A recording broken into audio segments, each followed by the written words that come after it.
Hello students, आज के video में हम बची हुई properties of scalar triple product को हम डिस्कस करेंगे कि कौन कौन सी प्रॉपर्टीज हमारे पास बच गई इसके अंदर जिनकी हेल्प से अपन क्वेश्चन सॉल्व कर पाएंगे। उनको आज हम इस वीडियो में डिस्कस करेंगे। तो देखते हैं, सबसे पहले हमारे पास जो स्केलर ट्रिपल प्रोडक्ट का जो सिस्टम है उसमें हमारे पास 3 वेक्टर्स हैं जो हमने लिए थे। कौन कौन से? ए वेक्टर, बी वेक्टर और सी वेक्टर। ये हमारे पास तीनों वेक्टर हैं जो ओ से पास हो रहे। अब बी और सी के बिटवीन हमारे पास एंगल क्या है? थीटा। और बी और सी के परपेंडिकुलर यूनिट वेक्टर वो हमारे पास क्या है? एन कैप है। क्या ले रहे हैं हम यहाँ पे कि बी और सी ये दोनों जो वेक्टर्स हैं वो एक प्लेन के अंदर है। ठीक है, कौन से प्लेन के अंदर है? बी ओ सी, ये जो प्लेन बन रहा है ना उसके अंदर है ये। ठीक है, अब इस प्लेन के परपेंडिकुलर यूनिट वेक्टर हमारे पास कौन है? एन कैप है। ठीक है, अब ये एन कैप ए वेक्टर के साथ कितना एंगल बना रहा है? 5 बना रहा है। ठीक है, और जो प्लेन है उसके क्या है? परपेंडिकुलर है। ठीक है, ये कंडीशन हमने डिस्कस की हुई है। अब यहां पे हम क्या डिस्कस करने जा रहे हैं कि हम एक प्रॉपर्टी ले रहे हैं। इस प्रॉपर्टी में हम क्या डिस्कस करेंगे कि A vector, B vector and C vector are in order of right hand system, कि ये राइट हैंड सिस्टम में है। और राइट हैंड सिस्टम में है तो इसका मतलब हमारे पास क्या कंडीशन होगी? तो राइट हैंड सिस्टम में होने की कंडीशन हमारे पास है box product of A vector, B vector और सी वेक्टर ये ऑलवेज ग्रेटर देन 0 होना चाहिए। अब सबसे पहले तो हम ये डिस्कस करते हैं कि राइट हैंड सिस्टम हमारा है क्या। कि हमारे पास जो ये प्लेन है इसके परपेंडिकुलर यूनिट वेक्टर है। ठीक है, और ये हमारा कौन है? ए वेक्टर। अब ये दोनों वेक्टर है ना वो इस प्लेन के एक ही साइड होने चाहिए। जैसे आप देख पा रहे हैं इसके अंदर कि हमारे पास ये जो ए वेक्टर है और एन कैप है ये दोनों इस प्लेन के वन साइडेड है।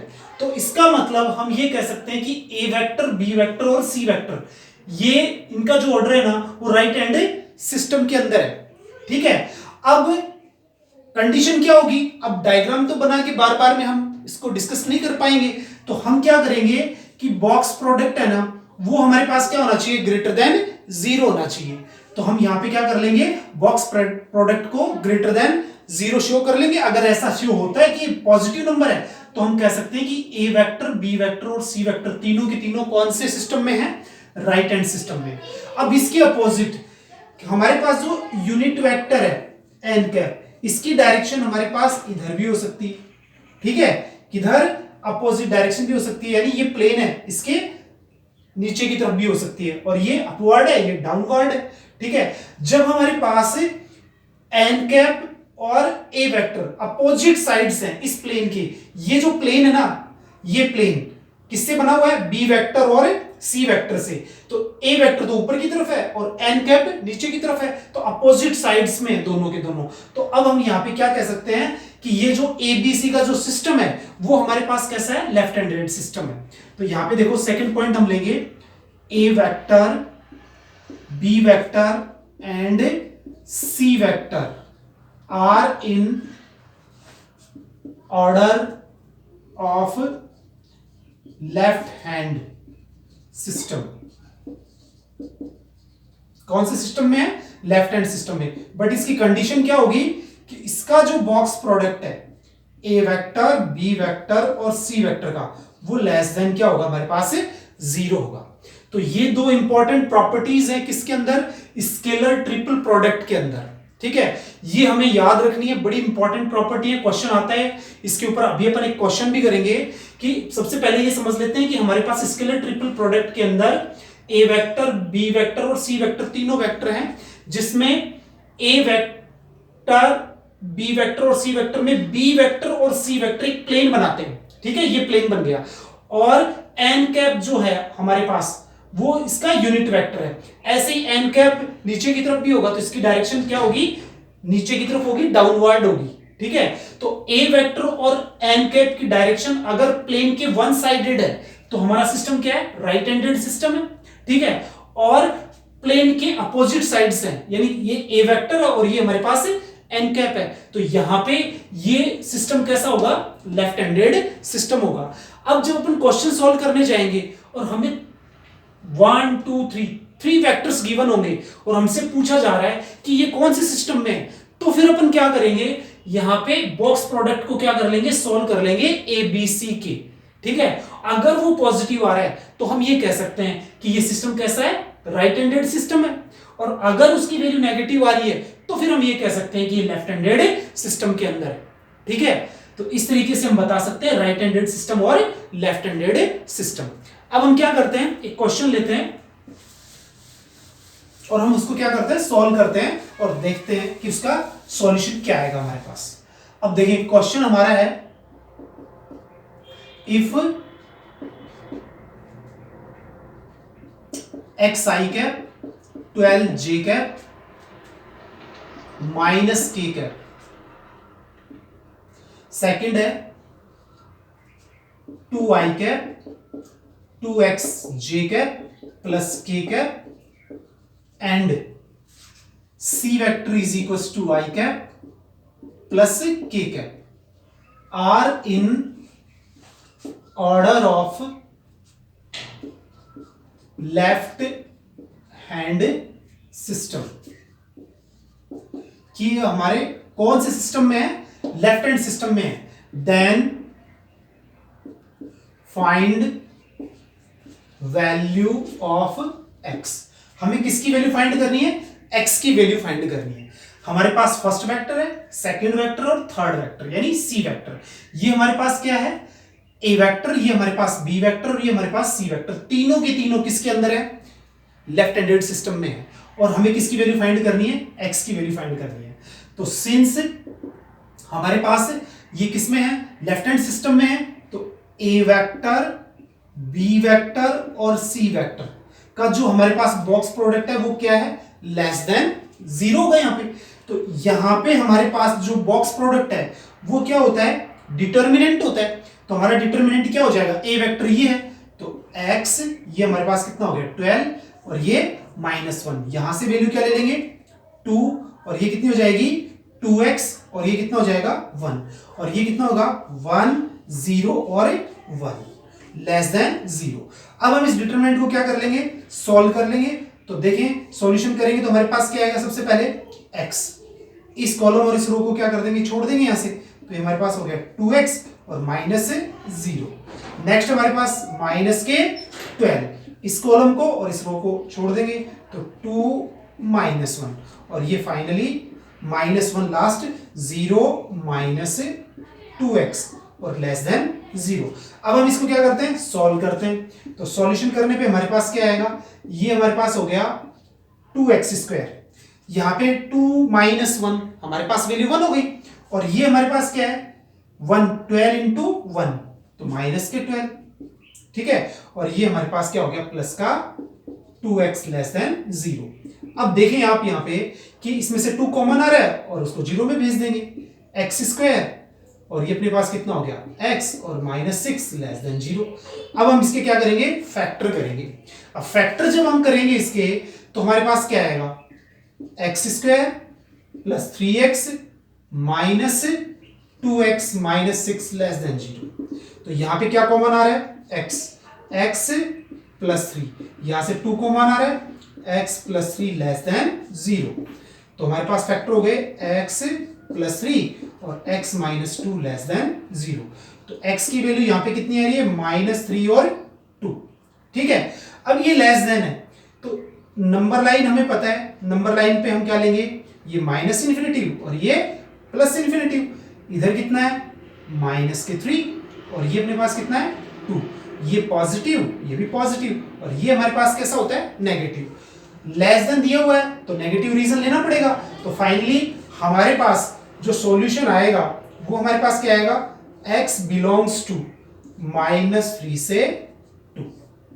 ठीक है, तो यही हमारे पास क्या है, इसका सॉल्यूशन है x की वैल्यूज का, कि x बिलोंग्स टू -3 से 2। एक बार फिर से रिवाइज कर लेते हैं अपन कि हमारे पास तीनों वेक्टर दिए हुए हैं, फर्स्ट सेकंड थर्ड। क्या कह रहा है, इसका ऑर्डर क्या है, लेफ्ट हैंडेड सिस्टम है, तो इसके डिटरमिनेंट की वैल्यू लेस देन क्या होगी, 0। इसको हम सॉल्व करेंगे तो हमारे पास जो इक्वेशन आई है वो आई है x² + x - 6 लेस देन 0। अब इस इक्वेशन को क्या करना है, हमें फैक्टर करना है। फैक्टर करने से x + 3 x - 2 less than 0। x की कौन कौन सी वैल्यू है, -3 और +2। अब ये इनइक्वालिटी है तो इसको हम किस पे लेंगे, नंबर लाइन पे लेंगे। तो इधर -∞ उधर +∞, इक्वल का साइन है नहीं तो होलो पॉइंट आएगा, तो -3 और 2। ये पॉजिटिव रीजन, ये नेगेटिव है, ये पॉजिटिव लेस देन होने की वजह से हम क्या लेंगे यहाँ पे, नेगेटिव रीजन। तो सॉल्यूशन क्या आएगा, -3 से 2 ओपन इंटरवल। तो इस तरीके से हम x की वैल्यू फाइंड कर सकते हैं। तो इस तरीके से सिस्टम में अगर हमें वेक्टर्स दे रखे हैं या कोई k की वैल्यू फाइंड करनी है, लैम्डा या x की, तो इस तरीके से हम क्या कर सकते हैं, फाइंड कर सकते हैं। ठीक है, अब हम चलते हैं नेक्स्ट प्रॉपर्टी की तरफ। हमारे पास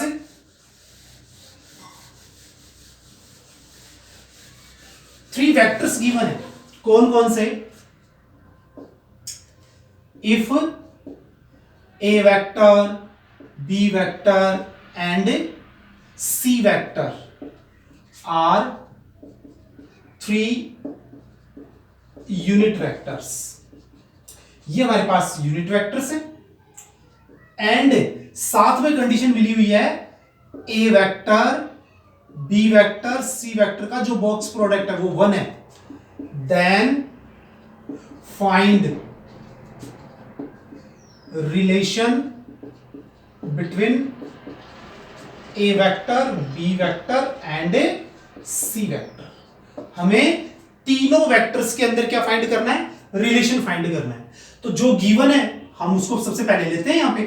तो हम क्या ले पाएंगे यहां पे, देखें कि हमारे पास क्या है कि ये यूनिट वेक्टर्स हैं, तो इनका मैग्नीट्यूड हमारे पास क्या होगा, 1 होगा, क्योंकि यूनिट वेक्टर का मैग्नीट्यूड क्या होता है, 1 होता है। एंड साथ में हमें क्या गिवन है, देखिए आप इसमें, इसका जो बॉक्स प्रोडक्ट है उसकी वैल्यू भी हमें कितनी गिवन है, 1 गिवन है। ठीक है, अब देखिए बॉक्स प्रोडक्ट है, डिटरमिनेंट है, या फिर हम इसकी एक्चुअल डेफिनेशन लिखते हैं तो magnitude of A vector, magnitude of B vector, magnitude of C vector क्या आएगा, साइन थीटा और कॉस फाई, जो हमने पढ़ा था। अब इनका मैग्नीट्यूड्स कितना है, 1 है, क्योंकि ये 3 के 3 यूनिट वेक्टर्स हैं। तो हमारे पास कितना हो गया, 1 1 1, तो हमारे पास क्या आएगा, sine theta cos phi is equal to 1। अब दोनों का प्रोडक्ट, साइन थीटा और कॉस फाई का प्रोडक्ट हमारे पास कितना आ रहा है, 1 आ रहा है। ठीक है, तो ये 1 कब आएगा, जब किसकी वैल्यू, साइन थीटा की वैल्यू भी 1 हो जाए और कॉस थीटा की वैल्यू भी क्या हो जाए, 1 हो जाए। तो देयरफॉर हमारे पास sine theta is equal to 1 and cos phi is equal to 1। ये 1 कौन से केस में होते हैं, जब थीटा की वैल्यू 90 डिग्री, ठीक है, और यहां पे फाई की वैल्यू 0 डिग्री। अब ये दो कंडीशन हमारे पास है, ये किसके बिटवीन होता है। अब यहां पे आप देखें कि ये हमारे पास थीटा होता है, ठीक है, और ये हमारे पास B vector cross C vector है, ठीक है, और ये हमारे पास क्या है, ए वेक्टर, ये बी वेक्टर और ये सी वेक्टर। अब ध्यान से देखना, इसमें ये एंगल हमारे पास कितना है, फाई, ठीक है। अब यहां पे ये एंगल कितना हो गया, 90 डिग्री हो गया। बड़ा इंपॉर्टेंट कंसेप्ट है, ध्यान दे ले कि ये एंगल 90 डिग्री हो गया। इसका मतलब आप देखें कि हमारे पास ये दोनों वेक्टर कैसे हो गए, परपेंडिकुलर हो गए। ये बी वेक्टर और ये सी वेक्टर, दोनों के बीच में एंगल कितना हो गया, 90 डिग्री, ठीक है। अब दोनों के परपेंडिकुलर जो वेक्टर है वो हमारे पास क्या है, B vector cross C vector है, और B vector cross C vector और ए वेक्टर के बिटवीन एंगल हमारे पास कितना है, 0। इसका मतलब B vector cross C vector और ए वेक्टर एक ही लाइन के ऊपर होंगे। क्यों, एंगल 0 है तो हमारे पास क्या होंगे, एक ही लाइन के ऊपर होंगे।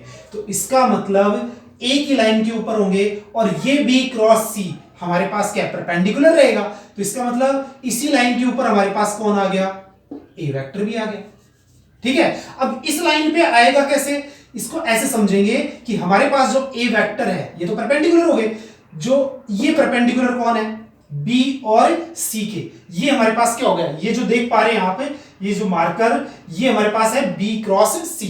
अब इसके डायरेक्शन में कौन होगा, ए वेक्टर भी होगा, ठीक है, इस डायरेक्शन में भी हमारे पास क्या होगा, ए वेक्टर। तो आप देखिए तीनों के तीनों वेक्टर हमारे पास कैसे हो गए, परपेंडिकुलर हो, ठीक है, क्योंकि यही तो था perpendicular vector, B vector cross C vector, तो ये हमारे पास क्या आ जाएगा, इधर ए वेक्टर आ जाएगा, ठीक है। तो ये हमारे पास अब यहां पे डॉटेड मैं शो कर रहा हूं इसमें ए वेक्टर, क्यों, क्योंकि इसकी डायरेक्शन ऐसी है। या फिर आप इसको ऐसे भी समझ सकते हैं कि ये हमारे पास कौन हो गया, ए वेक्टर, कि इनके बिटवीन भी एंगल कितना 90 डिग्री और इसके बिटवीन भी एंगल कितना 90 डिग्री। तो तीनों के तीनों आपस में किस पे हो गए, 90 डिग्री पे। तो देयरफॉर हम ये कह सकते हैं कि हमारे पास now A vector, B vector and C vector are mutually perpendicular vectors. ये कैसे वेक्टर्स हैं, म्यूचुअली परपेंडिकुलर वेक्टर्स हैं, यानी तीनों के तीनों आपस में परपेंडिकुलर है। तो ये कंडीशन याद रखेंगे आप कि ए वेक्टर, बी वेक्टर और सी वेक्टर यूनिट वेक्टर हैं और बॉक्स प्रोडक्ट कितना है, 1 है। तो आप डायरेक्ट लिख सकते हैं कि A vector dot B vector, B vector dot C vector और C vector dot A vector is equal to 0। यानी इसका मतलब यही हुआ कि तीनों के तीनों वेक्टर हमारे पास क्या है, म्यूचुअली परपेंडिकुलर वेक्टर्स, ठीक है। तो ये कंडीशन हमें क्या करनी है, याद भी रखनी है और इस तरीके से हम इसको क्या कर सकते हैं, वेरीफाई कर सकते हैं कि ये हमारे पास क्या है, तीनों के तीनों कैसे हो गए, 90 डिग्री के ऊपर हो गए, ठीक है। अब हम चलते हैं, ये तो हमारी प्रॉपर्टीज थी, अब हम डिस्कस करेंगे क्वेश्चंस। अब क्वेश्चंस में हम प्रॉपर्टीज को प्रॉपर क्या करेंगे, यूज करेंगे। देखो सबसे पहले हम क्या लेते हैं, क्वेश्चन नंबर फर्स्ट लेते हैं।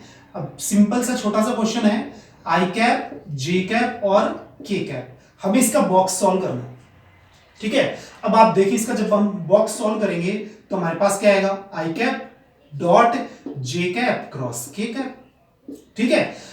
अब हमने क्या डिस्कस किया हुआ है कि हमारे पास आई जे क्रॉस के आएगा, तो आई आएगा, जे के बाद क्या आ रहा है, तो यहां पे कितना आएगा हमारे पास, आई कैप आएगा। I cap dot I cap हमारे पास क्या हो जाएगा, 1 हो जाएगा। तो इस बॉक्स की वैल्यू कितनी हो जाएगी, 1 हो जाएगी। ऐसे ही हम दूसरा बॉक्स लेते हैं, जे कैप, के कैप और आई कैप का बॉक्स। तो यहां पे जे कैप डॉट के कैप क्रॉस आई कैप, तो के के बाद हमारे पास क्या आता है, आई आता है, तो यहां पे कितना आएगा, जे कैप। तो इन दोनों का डॉट भी कितना होगा, 1। तो अब आप ये देख पा रहे हैं कि साइक्लिक फॉर्म अगर हमारे पास है किसकी, आई जे और के की, आई कैप, ये हमारे पास क्या है, जे कैप, और ये हमारे पास क्या है, के कैप। आई के बाद जे, जे के बाद के और के बाद आई। अगर साइक्लिक फॉर्म में तो इनके बॉक्स की वैल्यू कितनी आएगी, 1 1 आएगी। तो फाइनली हम क्या लिख सकते हैं यहां पे, आई कैप, जे कैप और के कैप, या जे कैप, के कैप और आई कैप, और के कैप, आई कैप और जे कैप। इन तीनों की वैल्यू हमारे पास कितनी आएगी, तीनों बॉक्स की वैल्यू वो हमारे पास कितनी आएगी, 1 आएगी। तो इस तरीके से हमें इसको ध्यान रखना है। या कहीं आ रहा है जे के आई कंटिन्यू आ रहा है तो वो 1 ही होगा, के आई जे आ रहा है तो भी 1 होगा, और आई जे के आ रहा है तो भी वैल्यू क्या होगी, 1 ही होगी, ठीक है। तो इस तरीके से आप इसको याद रखेंगे, साइक्लिक फॉर्म में आई जे के होंगे तो उनके बॉक्स की वैल्यू कितनी आएगी, 1 आएगी। अब हम चलते हैं नेक्स्ट क्वेश्चन की तरफ। नेक्स्ट जो क्वेश्चन है हमारा वो क्या है, सेकंड क्वेश्चन में हमसे पूछा जा रहा है कि हमारे पास 2 आई कैप, जे कैप और के कैप प्लस यहां पे हमारे पास क्या है, आई कैप, 3 जे कैप और के कैप, और नेक्स्ट हमारे पास है 2 आई कैप, के कैप और जे कैप। इसकी हमें वैल्यू लेनी है कि इसकी वैल्यू क्या है। तो हमें पता है कि जब भी कोई स्केलर, प्रॉपर्टी में पढ़ा है ना हमने कि किसी भी वेक्टर से मल्टीप्लाई है तो वो बाहर आ जाएगा। तो यहां पे आप देखो इसका सॉल्यूशन करेंगे तो 2 तो बाहर आ जाएगा, आई कैप जे कैप और के कैप, इसमें से 3 बाहर आ जाएगा तो हमारे पास क्या आएगा आई कैप, जे कैप और के कैप, और इसमें से फिर 2 बाहर आ जाएगा आई कैप, के कैप और जे कैप। तो इस तरीके से हम क्या ले सकते हैं, स्केलर क्वांटिटी को बाहर ले सकते हैं। तो ये पता है आपको आई जे के, बिल्कुल इसकी वैल्यू कितनी हो जाएगी 1, इसकी वैल्यू हमारे पास कितनी हो जाएगी 1। लेकिन यहां देखो आई के जे यानी साइक्लिक चेंज हो गई ना, तो इसमें यहां पे हमारे पास कितना आ जाएगा 2 इंटू -1, तो हमारे पास हो गया 2 + 3 -2, तो 2 से 2 कैंसिल, ये वैल्यू कितनी आ गई 3 आ गई। तो इस तरीके से हम इसको क्या कर सकते हैं, सॉल्व कर सकते हैं। ठीक है,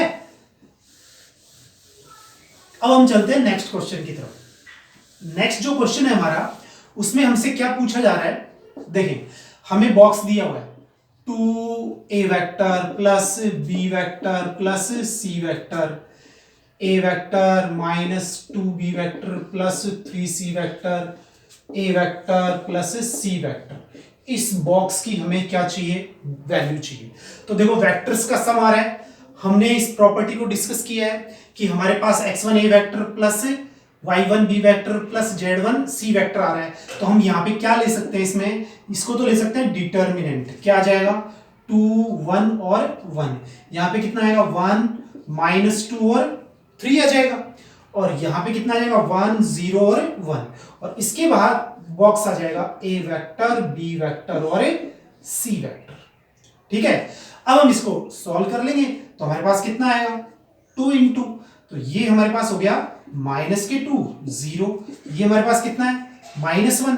अब यहां पे जब ये -1 गिवन है हमें, तो यहां पे हो गया 1 -3 और फाइनली 1, ये हमारे पास कितना आ जाएगा 0 + 2।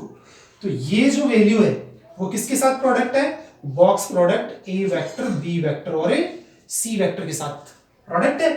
इसको हम सॉल्व कर लेते हैं तो हमारे पास देखो क्या आएगा -4, यहाँ पे कितना आ गया -2, तो +2, और ये हमारे पास कितना आ गया 2, तो यहाँ पे ये a वेक्टर b वेक्टर और c वेक्टर ये कितने हो गए 4 -4।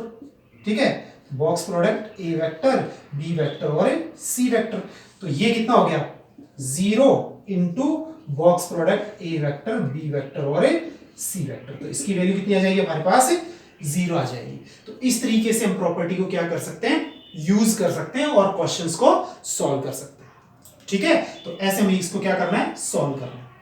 अब हम नेक्स्ट क्वेश्चन की तरफ चलते हैं। नेक्स्ट जो क्वेश्चन हम लेंगे उसको हमें सॉल्व करना है और by the property he solve करना है। देखें हमसे क्या पूछा जा रहा है कि a vector plus b vector, b vector plus c vector और c vector plus a vector, इसकी हमारे पास वैल्यू क्या आएगी। तो खुद देखें आप, a वेक्टर आ रहा है b वेक्टर आ रहा है, c वेक्टर के साथ अपन क्या ले लेंगे 0 ले लेंगे, ऐसे ही a के साथ 0 ले लेंगे और ऐसे इसमें b के साथ 0 ले लेंगे। और अब हम इस प्रॉपर्टी को वैसे ही यूज करेंगे जैसे पिछले क्वेश्चन में यूज किया था। तो 1, यहाँ पे भी 1, c नहीं है तो 0 ले लिया, यहाँ पे 0 लेंगे, a नहीं है, b के साथ 1 है और c के साथ भी क्या है 1, ऐसे ही a के साथ 1 है, b 0 है और ये हमारे पास 1 है। ठीक है, अब हम यहाँ पे लिखेंगे box product a vector b vector और c वेक्टर। ठीक है, अब हम इसको सॉल्व कर लेते हैं तो हमारे पास कितना आएगा, आप देखें इसमें कितना आ रहा है, हमारे पास हो गया 1 -0, यहाँ पे कितना -1, तो ये 0 -1 और ये हमारे पास क्या आ गया 0, और इधर क्या है box a vector b vector और c वेक्टर, ये हमारे पास है बॉक्स है। अब इसको कैलकुलेट करते हैं तो ये कितना आ गया 1 माइनस माइनस प्लस, तो ये हमारे पास हो गया +1, और बॉक्स प्रोडक्ट है a वेक्टर b वेक्टर और c वेक्टर, तो 2 into a vector b vector और c वेक्टर, ये हमारा सॉल्यूशन आ जाएगा। तो अब हम ये कह सकते हैं यहां पे जो हमें चाहिए था वो है 2 into a vector b vector और c वेक्टर। आप इसको डायरेक्टली याद रखें, ऑब्जेक्टिव प्रॉब्लम्स के अंदर हमें काम